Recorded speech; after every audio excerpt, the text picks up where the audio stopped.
Okay, so let's picture the scene. We're in ancient India, the city of Rajagriha.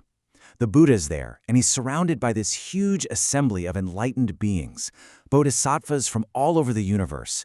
You can just feel the energy in the air, right? Something big is about to happen. A deep, profound secret is on the verge of being revealed. And it all kicks off with one single, incredibly important question. So, out of this massive crowd, a great bodhisattva named Akshaya Mati stands up. And I want you to notice his motivation here, because it's everything.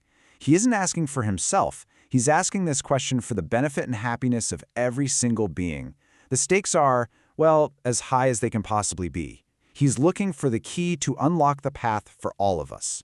And this is it. This is the central mystery we're diving into today. Akshaya Mati asks the Buddha, what is the Dharani Gate?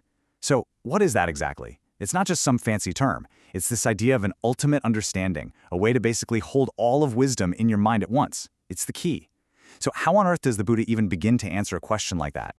Well, the Buddha starts his explanation, but probably not in the way you'd expect. He doesn't just launch into some complicated definition, no. Instead, he starts by completely taking apart our entire understanding of what reality even is. You know, the Buddha's approach here is just fascinating. To get to this ultimate wisdom, the first step isn't to add more information, it's actually to see through everything we think we already know. This whole path starts with a totally radical shift in how we see the world. And here's that first big, mind-bending idea, straight from the source. The Buddha says that all dharmas, and that basically means everything you can possibly experience, from the chair you're sitting on to your own thoughts and feelings, all of it is like an illusion. It's like a dream. It feels completely real while you're in it, right? But when you wake up, you realize it had no real substance. So, if things aren't solid and real in the way we think, then what are they? Well, the Buddha says they're built out of provisional names. Think about it. A table is just a bunch of wood, some screws, maybe some paint. Table is just the label, the name we slap on it. We interact with the name thinking it's this solid thing, but it's really just a concept. And this applies to everything, a car, a company, even our idea of our own self. Okay, so this leads us right to the heart of the teaching. If our world is kind of like an illusion built from words and labels, how do we ever see what's really going on? Well, the Buddha's answer lies in understanding the nature of that illusion itself. And this is the million-dollar question, isn't it? If our entire experience is just this web of concepts, is there a way to peek behind the curtain? Can we get out of the matrix? The Buddha says yes. And the key is a principle called dependent origination. Dependent origination. This is the master key. It basically means nothing, and I mean absolutely nothing, exists all by itself. A flower needs sun, soil, and water. An argument needs at least two people and something to disagree about. Everything arises from this incredibly complex web of causes and conditions. Nothing has its own independent, standalone existence. This chart really nails the shift in thinking. On the left, that's our normal, everyday view, a world full of solid, separate objects. But on the right, that's the wisdom view. It reveals the truth, a dynamic, flowing, interconnected web where nothing is truly separate, because everything depends on everything else just to exist. And here's the big payoff, the aha moment. Because everything arises dependently, its true, deep-down nature is what the text calls empty and still. Now listen, emptiness does not mean nothingness. It's not a void. It means empty of a fixed, separate, independent self.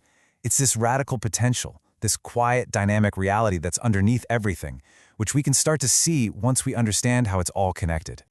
Okay, so now that we have this groundwork, this idea of illusion, provisional names, and emptiness, we can finally go back to that original question.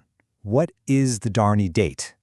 A lot of people hear Dharani and they think it's a mantra or some kind of magical spell. But the sutra makes it super clear that its real meaning is way, way deeper. It means total retention. It's the profound state of wisdom that can actually hold this truth of emptiness. It's not just getting the idea intellectually, it's fully integrating it so that your mind never, ever wavers from seeing reality this way.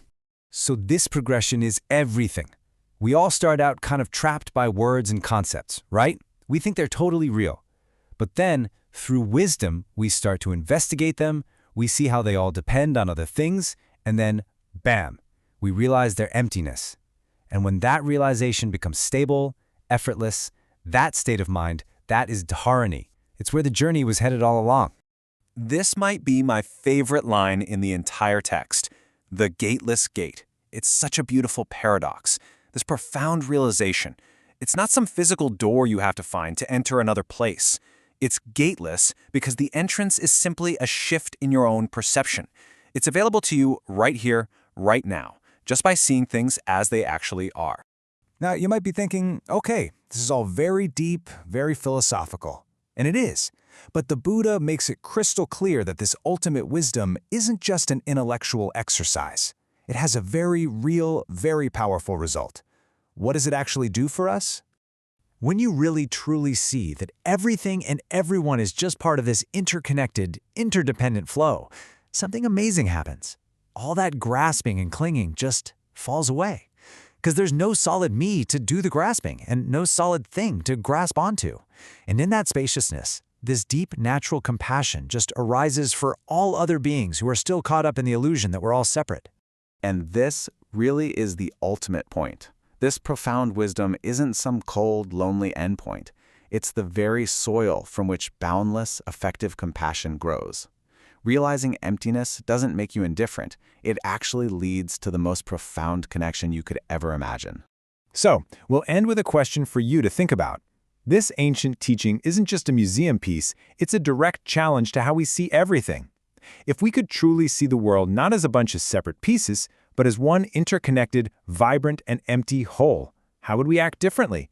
What could we bring to a world that so clearly needs a new way of seeing?